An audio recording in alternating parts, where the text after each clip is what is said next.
మన రక్షకుడైన మన ప్రభు అయిన యేసుక్రీస్తు నామంలో మీ అందరికీ కూడా హృదయకాల శుభములు తెలియజేస్తా ఉన్నాను. దేవుని మహాకృపను బట్టి మరొక దినము చూసే ధన్యత దేవుడు తన కృప చేత మనకు అనుగ్రహించి మనల్ని సజీవులు లెక్కలు పెట్టిన దేవాది దేవుడైన మన రక్షకుడైన మన ప్రభు అయిన యేసుక్రీస్తుకు కృతజ్ఞతాస్తుతులు చెల్లిస్తా ఉన్నాను. ప్రియ దేవుని సంగమా, దేవుని ప్రజలరా, హృదయకాలం దేవుని యొక్క వాక్యం ధ్యానించుకుందాము. యోహాను సువార్త 15వ అధ్యాయము 18వ వచనం నుంచి 27వ వచనం వరకు వాక్య భాగాన్ని ధ్యానించబోతా ఉన్నాము.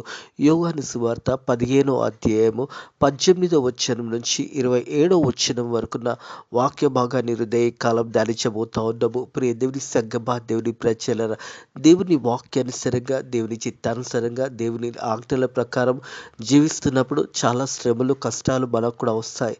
దేవుని వాక్యం తెలియజేస్తుంది, మనకంటే ముందుగా దేవునికి ఆ ఒక సమయంలో దేవాది దేవుడు తెలియజేస్తున్న మాటను గమనించినట్టయితే, ప్రియ దేవుని సంగమా, దేవుని ప్రజలరా, మీకంటే ముందుగా నన్ను దూషిస్తున్నది అని దేవాది దేవుడు రక్షకుడైన ప్రభు యేసుక్రీస్తు తెలియజేస్తా ఉన్నాడు. మనకంటే ముందుగా వారు దేవునిని దూషిస్తారు అనే మాటని హృదయకాలము ఈ యొక్క 18వ వచనం ద్వారా దేవుడు మనతో మాట్లాడుతూ ఉన్నాడు. యోహాను సువార్త 15వ అధ్యాయము 18వ వచనం ప్రారంభం చూసినట్టయితే, లోకము మిమ్మల్ని దూషించినలా మీకంటే ముందుగా నన్ను దూషించినని మీరు ఎరుగుదురు. హల్లెలూయా. ప్రియ దేవుని సంగమా, దేవుని ప్రజలరా, మనం దేవుని చిత్తానుసారంగా దేవుని ఆజ్ఞల ప్రకారం జీవిస్తున్నప్పుడు లోకము మనల్ని ఎరగదు. ఎందుకంటే లోకము మనల్ని దూషిస్తుంది. మనకంటే ముందుగా దేవుని దూషిస్తుందని దేవుని యొక్క వాక్యం తెలియజేస్తూ ఉంది. దేవుని బిడ్డలుగా దేవుని చిత్తానుసారంగా జీవిస్తున్నప్పుడు ఎన్నో శ్రమలు, ఎన్నో కష్టాలు, ఎన్నో ఇబ్బందులు కలుగుతాయి. లోకానుసారంగా జీవిస్తే మనల్ని ఎవరు కూడా ఏమీ కూడా అనరు. లోకానుసారంగా లోకాశల వైపు నువ్వు జీవిస్తున్నట్టయితే నేను ఎవరు కూడా ప్రశ్నించేవారు కూడా ఉండరు. కానీ దేవుని యందు భయభక్తుల జీవితం జీవిస్తున్నప్పుడు, యథార్థంగా జీవిస్తున్నప్పుడు, సత్యంగా జీవిస్తున్నప్పుడు, దేవుని ఆజ్ఞల ప్రకారం జీవిస్తున్నప్పుడు మాత్రము ఎన్నో ఇబ్బందులు ఎదుర్కొంటాము అనే సత్యాన్ని జ్ఞాపకం చేయబడుతుంది. అందుకే దేవాతి దేవుడు మన రక్షకుడైన మన ప్రభు అయిన యేసుక్రీస్తు ఏమంటుందంటే, మిమ్మల్ని దూషించకంటే ముందు వారు నన్ను దూషిస్తారని మీరు ఎరుగుదరు అనే మాట జ్ఞాపకం చేస్తూ ఉంటాడు. ప్రియ దేవుని సంగమా, దేవుని ప్రజల, ఈ లోకం ఎలా ఉంటుందంటే, మనం లోకానుసారంగా జీవిస్తే మనల్ని ఎవరు కూడా ప్రశ్నించేవారు ఉండరు, మనల్ని ఎవరు కూడా ఏమనరు. కానీ దేవుని వాక్యానుసారంగా, దేవుని చిత్తానుసారంగా, దేవుని ఆజ్ఞల ప్రకారం జీవిస్తున్నప్పుడు అనేక శ్రమలను చూడవలసి వస్తుంది. ఆ శ్రమలను చూసి మీరు భయపడకూడదు. ఆ ఒక కష్టాలను చూసి మీరు భయపడకూడదు. ఎందుకంటే ఆ కష్టంలో, ఆ శ్రమలో, ఇబ్బందిలో దేవుడు మనకు తోడై ఉంటాడని సత్యాన్ని జ్ఞాపకం చేసుకోవాలని ప్రభు పేరట తెలియజేస్తూ ఉన్నాడు. దేవుని యొక్క చిత్తానుసారంగా మనం ఈ లోకంలో జీవిస్తున్నప్పుడు శ్రమలు, ఇబ్బందులు, ఇరుకులు ఎన్నో రావచ్చు. ఎన్నో లోయలు నడిచే అనుభవం రావచ్చు. మనం దేనికి కూడా భయపడకూడదు. దేవుడు మనకు తోడై ఉన్నాడని సత్యాన్ని జ్ఞాపకం చేసుకోవాలని ప్రభు పేరట తెలియజేస్తాను. లోకము మేము దూషించినలా మీకంటే ముందుగా నన్ను దూషించినని మీరు ఎరుగుదురు. మీరు లోక సంబంధులైన లోకము తన వారిని సహించును. అయితే మీరు లోక సంబంధులు కారు, నేను మిమ్మల్ని లోకంలో నుండి ఏర్పరచుకుంటేనే. హల్లెలూయా. దేవునికి మహిమ కలుగును గాక. ప్రియ దేవుని సంగమా, దేవుని ప్రజలరా, మీరు లోక సంబంధులైతే లోకములను సహిస్తుంది, కానీ మీరు లోక సంబంధులు కారు అని రక్షకుడైన ప్రభు యేసుక్రీస్తు తెలియజేస్తున్న మాట మనమందరినీ కూడా దేవుడు ఏర్పాటు చేసుకున్నాడు అనే సత్యాన్ని జ్ఞాపకం చేసుకోవాలని ప్రభు పేరట తెలియజేస్తా ఉన్నాడు. మనం ఒక మాట గమనించినట్టయితే, కొరింథీయులకు రాసిన పత్రిక మొదటి కొరింథీయులకు రాసిన పత్రిక 6వ అధ్యాయము 19వ వచనం, మీ దేహం దేవుని వల్ల మీకు అనుగ్రహించబడింది, మీలో ఉన్న పరిశుద్ధాత్మకు ఆలయం ఉన్నారని మీరు ఎరగరా? మీరు మీ సొత్తు కారు, విలువ పెట్టి కొనబడినారు గనక మీ దేహముతో దేవునిని మహిమపరచుడి. విలువ పెట్టి మనం కొనబడి ఉన్నాము. ప్రియ దేవుని సంగమా, దేవుని ప్రజలరా, మనం అపొస్తలుల కార్యంలో ఒకసారి గమనించినట్టయితే, అపొస్తలుల కార్యంలో కూడా మీరు దేవుని సొత్తు అయి ఉన్నారనే మాట జ్ఞాపకం చేయబడుతుందనే సత్యాన్ని జ్ఞాపకం చేసుకోవాలని ప్రభు పేరట తెలియజేస్తా ఉన్నాడు. ప్రియ దేవుని సంగమా, దేవుని ప్రజలరా, మనందరం కూడా యేసు ప్రభు ఆయన రక్తము ద్వారా మనం అందరం కూడా కొనబడి ఉన్నామనే సత్యాన్ని జ్ఞాపకము చేసుకోవాలని ప్రభు పేరట తెలియజేస్తాం. ప్రతి ఒక్కరం కూడా దేవుడు మనల్ని ఏర్పాటు చేసుకున్నాడు అనే సత్యాన్ని జ్ఞాపకము చేసుకోవాలని ప్రభు పేరట తెలియజేస్తా ఉన్నాడు. ప్రియ దేవుని సంగమా, దేవుని ప్రజలు, అపోస్తుల కార్యంలో కూడా ఈ మాట ఉంటుంది. మీరు విలువబెట్టి కొనబడి ఉన్నారనే మాట జ్ఞాపకము చేయబడుతుంది. ప్రియ దేవుని సంగమా, దేవుని ప్రజల ఉదయకాలం మనం అందరం కూడా రక్షకుడైన ప్రభు అయిన యేసుక్రీస్తు మనల్ని ఏర్పాటు చేసుకున్నాడు అనే సత్యాన్ని జ్ఞాపకం చేసుకోవాలి. మీరు లోక సంబంధులమైతే లోకం మిమ్మల్ని సహిస్తుంది, అయితే మీరు లోక సంబంధులు కారు, నేను మిమ్మల్ని లోకం నుండి ఏర్పరచుకుంటుని అనే మాట జ్ఞాపకం చేస్తూ ఉన్నాడు. మనందరం కూడా దేవుడు మనల్ని ఏర్పాటు చేసుకున్నాడు. మనం నిత్య రాజ్యంలోకి ప్రవేశించడానికి, నిత్య పరలోక రాజ్యంలో ప్రవేశించడానికి దేవుడు నిన్ను నన్ను అందరిని కూడా ఏర్పాటు చేసుకొని ఉన్నాడు. అయితే అందుచేత లోకము మిమ్మును దూషించుచున్నది. క్రైస్తవులమైన మనము, దేవుని బిడ్డలమైన మనము మరొక మాట గమనించాలి. ప్రతి ఒక్కరు కూడా గమనించాలి. క్రైస్తత్వం అనేది ఒక కులము కాదు, ఒక మతము కాదు. ప్రియ దేవుని సంగమా, దేవుని ప్రజలారా, క్రైస్తత్వం అనేది ఒక కులము, ఒక మతము కాదు. ఇది ప్రతి మానవుని రక్షించడానికి దేవుడు రక్షకుడైన ప్రభు అయిన యేసుక్రీస్తు వచ్చాడు. క్రైస్తత్వం అప్పుడు కూడా ఒక కులము, ఒక మతము కాదు. ఆయనను ఎందరైతే అంగీకరిస్తారో వారందరికీ ఆయన కుమారులుగా, కుమార్తెలుగా అనుగ్రహించడానికి దేవాది దేవుడు ఆ వరాన్ని దేవాది దేవుడు అనుగ్రహించి ఉన్నాడనే సత్యాన్ని జ్ఞాపకం చేసుకోవాలి. ఎందరైతే ఆయనను అంగీకరిస్తారో ప్రతి ఒక్కరికి దేవుడు తన కృపచేత ఏర్పాటు చేసుకున్నాడు. కేవలం ఇది క్రైస్తవులకే కాదు, ప్రతి మానవునికి కూడా. అందుకే అంటాను, క్రైస్తత్వం అనేది కులము కాదు, ఒక మతం కాదు. ఇది జీవ మార్గం. ఇది ప్రతి ఒక్కరికి పరలోక రాజ్యానికి మార్గాన్ని చూపెడుతుంది అనే సత్యాన్ని జ్ఞాపకం చేసుకోవాలి. క్రైస్తత్వంలో ఒక కులము, ఒక మతము ఏది కూడా ఉండదు. ప్రియ దేవుని సంగమా, దేవుని ప్రజలు, కేవలం మనకే అని కాదు, కానీ ప్రతి ఒక్కరికి దేవుడు అనుగ్రహించిన కృపావరాలలో మనం చూసినట్టయితే ప్రతి ఒక్కరూ రక్షణ పొందుకోవాలన్నది దేవుని చిత్తమై ఉన్నది అనే సత్యాన్ని జ్ఞాపకం చేసుకోవాలని ప్రభు పేరట తెలియజేస్తూ ఉన్నాను. ఎందుకంటే మనం అందరం రక్షణను పొందుకోవడం అనేది దేవుని చిత్తమై ఉన్నది. ఏ భేదం లేదు. అందరూ పాపం చేసి దేవుడు అనుగ్రహించిన మహిమను పొందలేకపోతున్నానని రోమా 3:23 ఉంటుంది. అలాగే చూసినట్టయితే యోహాను సువార్త 3:16 దేవుడు లోకంలో ఎంతో ప్రేమించెను, ఆయన ప్రియ కుమారుడైన ప్రభు అయిన యేసుక్రీస్తు ద్వారా ప్రతి ఒక్కరూ రక్షణ పొందుకోవడానికి రక్షకుడైన ప్రభు అయిన యేసుక్రీస్తు ఈ లోకానికి వచ్చింది. క్రైస్తవులుగా, దేవుని బిడ్డలుగా మనం జీవిస్తున్నప్పుడు ఎవరైతే రక్షణ పొందుకున్నారో, ఎవరైతే విశ్వాసంలో దేవుని భయభక్తులలో జీవిస్తున్నప్పుడు లోకము వారిని దూషిస్తున్నదే. ప్రస్తుత కాలము, ప్రస్తుత పరిస్థితులు చూసినట్టయితే దేవుని నమ్ముకున్న బిడ్డలకు ఎన్నో కష్టాలు, ఎన్నో ఇబ్బందులు. ఎంతోమంది క్రైస్తవులను చంపివేస్తూ ఉన్నారు. ఎంతోమంది దేవుని బిడ్డలను పట్టుకొని కాల్చివేస్తూ ఉన్నారు. ఎన్నో ప్రాంతాలలో, ఎన్నో దేశాలలో ఇది జరుగుతూ ఉన్నది. భారతదేశంలో కూడా కొన్ని సందర్భంలో చూసినప్పుడు ఎన్నో శ్రమలు కలుగుతున్నాయి. కొన్ని ప్రాంతాలలో బైబిల్ పట్టుకోకూడదు అని కూడా వారు ఒక జీవో పాస్ చేస్తున్నారు. కొన్ని ప్రాంతాల్లో ఆరాధించొద్దని కూడా జీవో పాస్ చేస్తారు.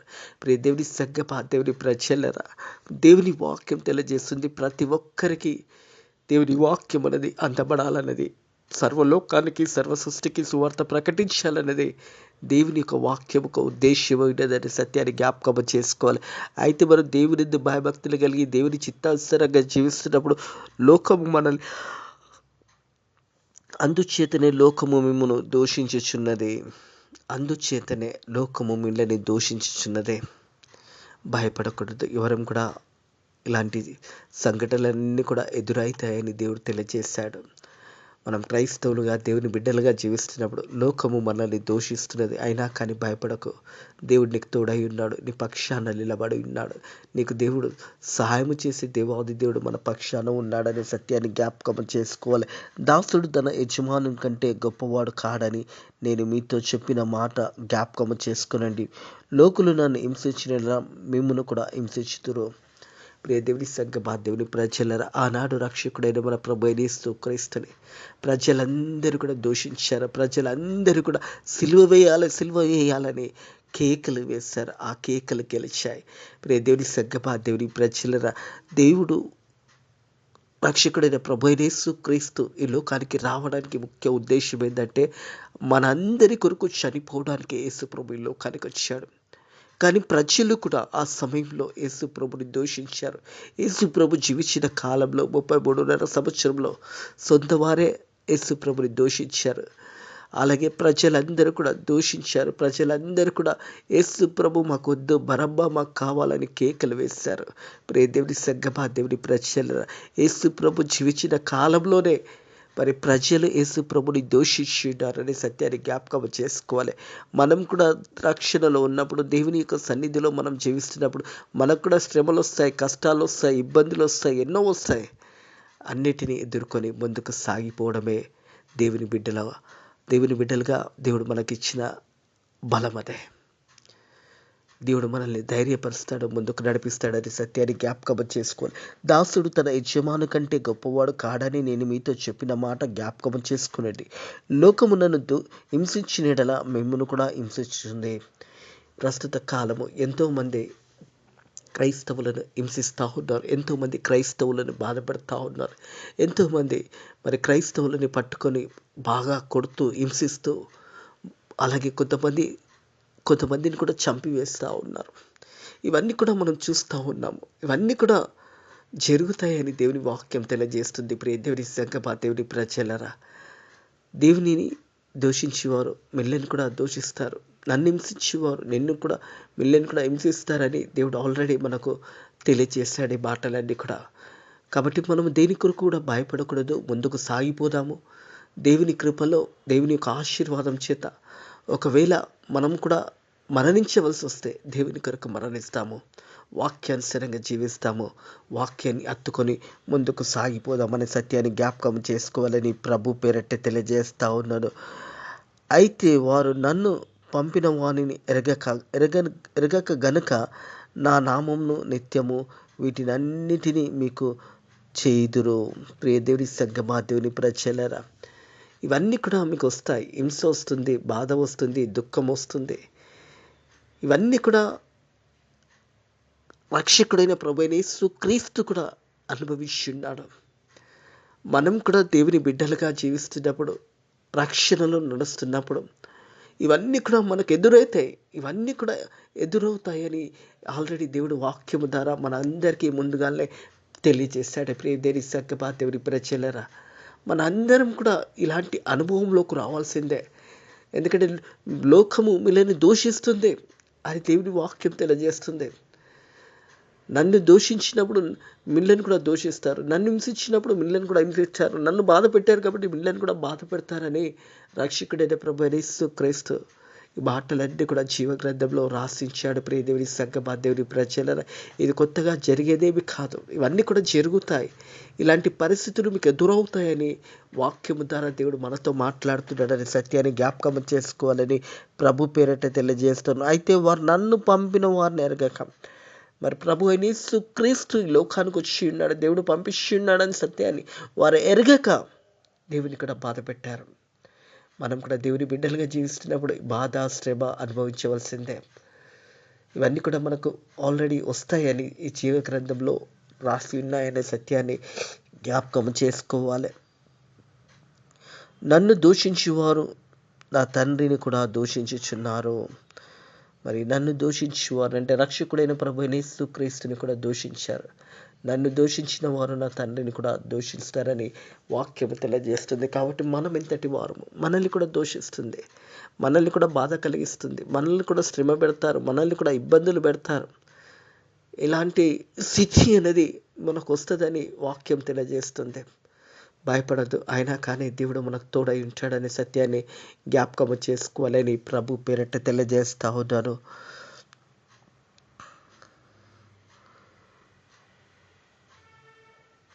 22వ వచనము, నేను వచ్చి వారికి బోధింపిన యెడల వారి పాపములు లేకపోనా?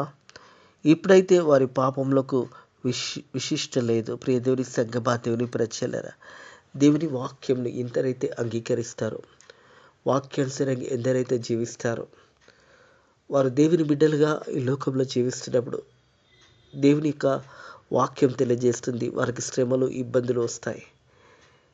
దేవుని వాక్యము యేసు ప్రభు ఈ లోకంలో ఉన్నప్పుడు కూడా తెలియజేసిన మాట ఏంటంటే మారు మనసు పొందండి, రక్షణ పొందుకోండి అని తెలియజేశాడు.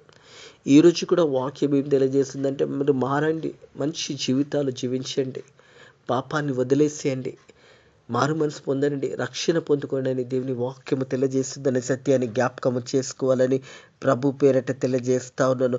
నన్ను దూషించిన వాడు నా తండ్రిని కూడా దూషించినాడు. ఎవడు చేయని క్రియలు నేను వారి మధ్య చేయకుండా నేడలా వారు పాపంలో లేకపోనా? ఇప్పుడైతే వారు నన్ను నా తండ్రిని చూసి దూషించుచున్నారు. ప్రియ దేవుని సంగమా, దేవుని ప్రజలరా, రక్షకుడైన ప్రభు అయిన యేసుక్రీస్తుని దూషించిన వారు మనల్ని దూషించరా? మనల్ని హింస పెట్టరా? మనల్ని కూడా హింస పెడతారు, బాధ పెడతారు, దుఃఖపడతారు, దుఃఖము కలిగిస్తారు. కానీ భయపడకూడదని దేవుని వాక్యం తెలియజేస్తుంది. ప్రియ దేవుని సంగమా, దేవుని ప్రజలరా, కింది వాక్య భాగంలో చూస్తే అయితే నన్ను నిరాత్మకంగా దూషించేవారు అని వారి ధర్మశాస్త్రంలో రాయబడిన వాక్యము నెరవేర్చినట్టు ఇలాగ జరుగును అనే మాట జ్ఞాపకము చేయబడుతుంది. ప్రియ దేవుని సంగమా, దేవుని ప్రజలరా, మరి ధర్మశాస్త్రంలో రాయబడిన వాక్యము నెరవేర్చినట్టు ఇలాగ జరుగుతుంది. వాక్యంలో ఏదైతే రాయబడి ఉన్నాయో, వాక్యంలో ఏవైతే మాటలు ఉన్నాయో అవన్నీ కూడా మన జీవితాల్లో కూడా జరగబోతాయి. మనం రక్షణ పొందుకున్నప్పుడు, విశ్వాసంలో ఉన్నప్పుడు, దేవుని యందు భయభక్తులలో జీవితం జీవిస్తున్నప్పుడు ఇవన్నీ కూడా మనం కూడా ఎదుర్కోవాల్సి వస్తుందనే సత్యాన్ని జ్ఞాపకం చేసుకోవాలి. 26వ వచనము, తండ్రి యొద్ద నుంచి మీ యొద్దకు నేను పంపబోచున్న ఆదరణకర్త అనగా తండ్రి యొద్ద నుంచి బయలుదేరు స్వరూపి అయిన ఆత్మ మీకు వచ్చినప్పుడు ఆయన నా గురించి సాక్ష్యం ఇచ్చును. ప్రియ దేవుని సంగమా, దేవుని ప్రజలరా, దేవుని వాక్యము తెలియజేస్తుంది. ఉత్తరవాది అనగానే మనకు దేవునికి మధ్యలో ఉత్తరవాదిగా ఉంటాడని సత్యాన్ని జ్ఞాపకం చేసుకోవాలని ప్రభు పేరట తెలియజేస్తా ఉన్నాను. తండ్రి యొద్ద నుంచి మీ యొద్దకు నేను పంపబోచున్న ఆదరణకర్త అనగానే కింద బుక్లెట్లో ఉంటుంది ఉత్తరవాది. పరిశుద్ధాత్మ దేవుడు మనకు బోధిస్తాడు. ప్రియ దేవుని సంగమా, దేవుని ప్రజలరా, పరిశుద్ధాత్మ దేవుడు ఏది మంచి ఏది చెడు రక్షకుడైన ప్రభు అయిన యేసుక్రీస్తు గురించి తెలియజేస్తాడనే సత్యాన్ని కూడా జ్ఞాపకం చేసుకోవాలని ప్రభు పేరిట తెలియజేస్తున్న ఆదరణకర్త అనగా తండ్రి యొద్ద నుంచి బయలుదేరు సత్యస్వరూపి అయిన ఆత్మ వచ్చినప్పుడు ఆయన నన్ను నా గురించి సాక్ష్యం ఇచ్చును. మీరు మొదటి నుండి నా యొద్ద ఉన్నారు గనుక మీరు కూడా సాక్ష్యం ఇస్తారు. కనుక మొదటి నుంచి మీరు నాతో ఉన్నారు అంటే యేసు ప్రభు యొక్క శిష్యులు, వారి సాక్ష్యాలు, వారి జీవితాలు, మరి వారు ప్రకటించిన విధానము చూసినప్పుడు ప్రియ దేవుని సంగమా, దేవుని ప్రజలరా, ప్రపంచాన్నే తలకిందులుగా చేసి వారు సాక్ష్యాలు ఇచ్చున్నారు. యేసు ప్రభు చేసిన గొప్ప కార్యాలన్నీ కూడా వారు వివరించారు. ఇక్కడ చెప్తారు, పరిశుద్ధాత్మ దేవుడు నేడు కూడా మనకు తెలియజేస్తాడు. రక్షకుడైన ప్రభు అయిన యేసుక్రీస్తు యొక్క మార్గము మనకు తెలియజేస్తాడు. మనం ఏ మార్గంలో వెళ్ళకూడదు, ఏ మార్గంలో మనం నిలిచి ఉండకూడదు కూడా పరిశుద్ధాత్మ దేవుడు మనలో ఉండి మనల్ని హెచ్చరిక చేస్తాడనే సత్యాన్ని జ్ఞాపకం చేసుకోవాలి. ఆదరణకర్త అనగానే ఉత్తరవాది. మనకు రక్షకుడైన ప్రభు అయిన యేసుక్రీస్తు మధ్యన పరిశుద్ధాత్మ దేవుడు మనకు ఉంటాడు. మనం చూసినట్టయితే యోహాను సువార్త 14వ అధ్యాయము 27వ వచనం చూసినట్లయితే, శాంతి మీకు అనుగ్రహించి వెలుచున్నాను, నా శాంతిని మీకు అనుగ్రహించుచున్నాను, లోకం ఇచ్చినట్టు మీకు అనుగ్రహించటలేదు. మీ హృదయాలను కలవరపడనేయకండి, వెరవనేయకండి. ప్రియ దేవుని సంగమా, దేవుని ప్రజల, దేవుని యొక్క శాంతి మనకు అనుగ్రహించబోతున్నాడనే సత్యాన్ని జ్ఞాపకం చేసుకోవాలని ప్రభు పేరట తెలియజేస్తాను. శాంతి అంటే సమాధానము.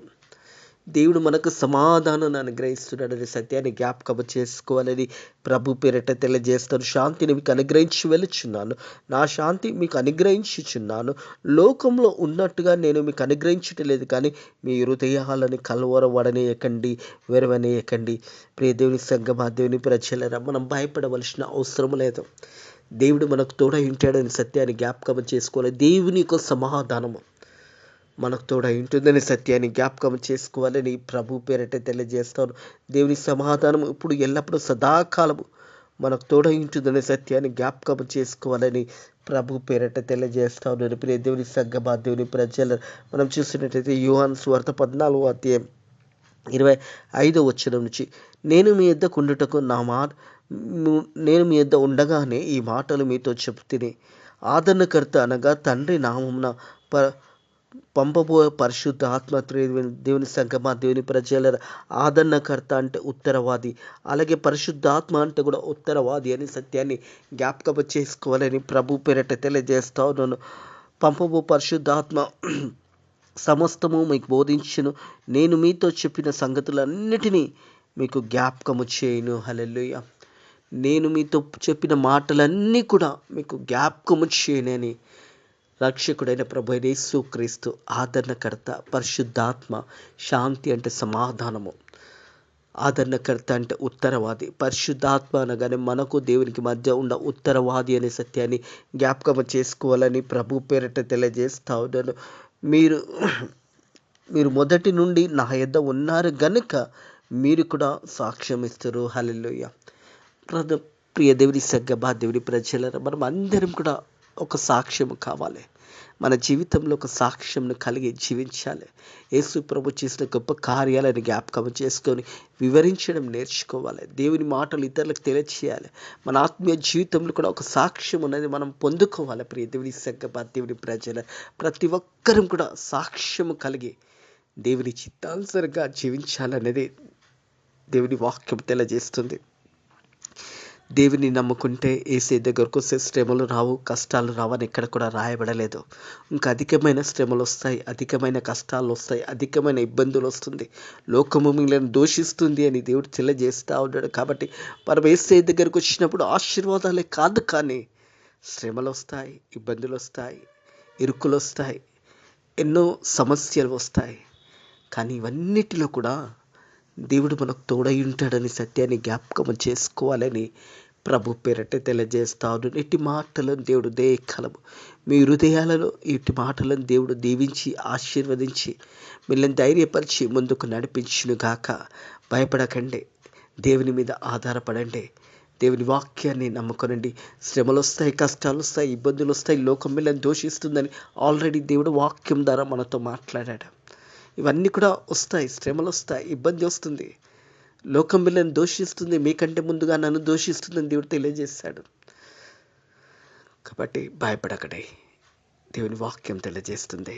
365 సార్లు జీవ గ్రంథంలో రాయబడిన మాట, భయపడకుడి, మీకు తోడై ఉన్నాను, దిగులు పడకండి, చింతించకండి, బాధపడకండి, దుఃఖపడకండి, నేను మీకు తోడై ఉన్నానని దేవుడు తెలియజేస్తూ ఉన్నాడు. కాబట్టి ప్రతిరోజు మనం భయపడవలసిన అవసరం లేదు. ప్రతిరోజు వాక్యం తెలియజేస్తుంది, భయపడకుడి, భయపడకుడి, భయపడకుడే. కాబట్టి దేవుడు మనకు తోడై ఉన్నాడు, దేవుని కృప మనకు తోడై ఉన్నది. ఇప్పుడు ఎల్లప్పుడూ సదాకాలము దేవుడు మనకు తోడు నీడగా ఉంటాడని సత్యాన్ని జ్ఞాపకం చేసుకోవాలని ప్రభు పేరిట తెలియజేస్తూ ఉన్నాడు. ఒక చిన్న మాట ప్రార్థన చేసుకుందాము.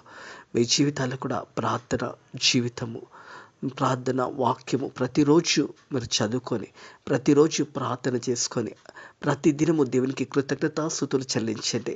సంవత్సరము ప్రారంభంలోనే ఉన్నాము. ఇది మంచి సమయము. ఈ సంవత్సరం అంతా కూడా ప్రార్థన వాక్యం చదువుకున్నప్పుడు దేవుని యొక్క కాపుదల కూడా మనకు, మన బిడ్డలకు కూడా తోడై ఉంటుంది. దేవుని ఆశీర్వాదం కూడా మనకు దేవుడు అనుగ్రహిస్తాడని సత్యాన్ని జ్ఞాపకం చేసుకోవాలి. పరిశుద్ధుడ దేవానికి వందనములు, స్తోత్రములు తండ్రి. హృదయ కాలం నీ వాక్యము ద్వారా మాతో మాట్లాడి తండ్రి మనల్ని బలపరిచి, మనల్ని దీవించి ఆశీర్వదించిన దేవానికి వందనములు. నాయన ప్రభా, నీ బిడ్డలుగా నాయన ప్రభా, మాకంటే ముందుగా లోకము నేను దూషించినది అని నీ వాక్యము ద్వారా మాట్లాడావు. ఇవన్నీ కూడా మరి ముందుగానే వస్తాయి, శ్రమలు వస్తాయి, కష్టాలు వస్తాయి అని వాక్యము ద్వారా మాతో మాట్లాడి నైనా మనల్ని బలపరిచిన దేవా నీకు వందనములు, స్తోత్రములు తండ్రి. బిడ్డలు వాక్యానుసారంగా జీవించే బిడ్డలు నైనా ప్రభా, నీ చిత్తంలో జీవించే బిడ్డలకు శ్రమలు, కష్టాలు, ఇబ్బందులు వస్తాయి, అయినా కానీ మీరు మాకు తోడుంటారని నీ వాక్యము ద్వారా మాతో మాట్లాడి ఆదరణకర్త అయిన పరిశుద్ధాత్మను మాకు అనుగ్రహించినందుకు వందనములు. మాకు ఉత్తరవాదిని అనుగ్రహించినందుకు వందనములు. నీ సమాధానాన్ని మాకు అనుగ్రహించినందుకు వందనములు తండ్రి. వాక్యమైన ప్రతి బిడ్డను, పేరు పేరు వలసిన బిడ్డను దీవించి ఆశీర్వదించండి నాయన. వారిని ధైర్యపరిచి ఈ సంవత్సరం దీవెనకరంగా, ఆశీర్వాదకరంగా వారికి, వారి కుటుంబంలోకి, వారి పిల్లలకు అనుగ్రహించండి. అలాగే తండ్రి మా దేశాన్ని, మా రాష్ట్రాన్ని, మా ప్రజలందరినీ కూడా కాపాడి దీవించమని నజరుడైన యేసుక్రీస్తు నామములో ఈ ప్రార్థనని వేడుకుంటున్నాము తండ్రి. ఆమేన్. మన ప్రభు అయిన యేసుక్రీస్తు యొక్క కృప, సమాధానము ఇప్పుడు ఎల్లప్పుడూ సదాకాలము మీకును, మీ పిల్లలకును తోడై నీడైండును గాక. ఆమేన్.